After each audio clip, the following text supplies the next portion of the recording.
Imagine someone asked you to do a favor, for example, to go to the store to buy something. You had a long day and you are really tired, but you feel bad enough, so you say yes.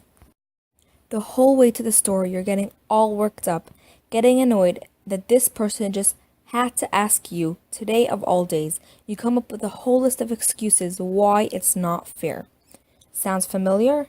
There's a word for it. It's called being a martyr.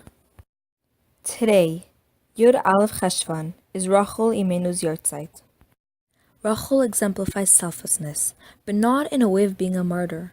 When her father decided that Leah will marry Yaakov instead of her, she gave Leah the sons she had made up with Yaakov, putting aside her own feelings and only thinking about her sister. She didn't complain as she watched her sister get married to the person she was supposed to marry.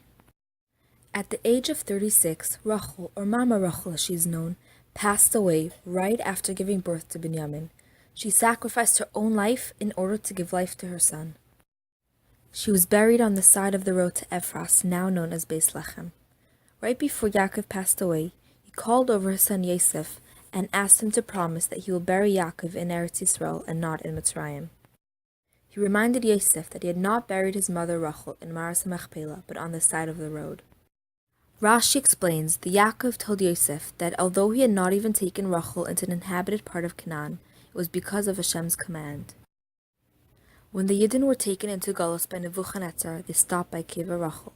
Rachel cried and pleaded for mercy for her children. It appears as if Rashi is justifying the request that Yaakov asks of Yosef to go out of his way to bury Yaakov in Eretz Yisrael, even though he didn't do the same for Yosef's mother. The Rebbe says, don't look at it as if Yaakov is justifying anything, and don't for a moment believe that Yosef was upset with his father. Rather, Yaakov was reminding Yosef just how incredibly strong and unselfish his mother was. She desired to be buried there on the side of the road, and not in Maras Machpelah along with the other Avosei Emais, for Rachel knew that in the future the Yidden would pass by on their way into Galus. A mother does not turn away from her children.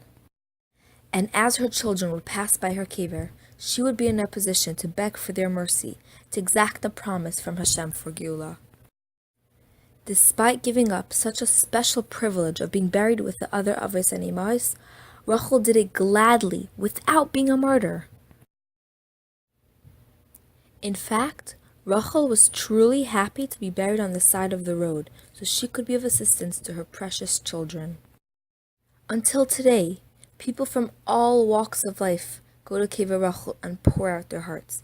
Mama Rachel is crying for us, her children, waiting for us to be returned to our borders with the coming of Mashiach.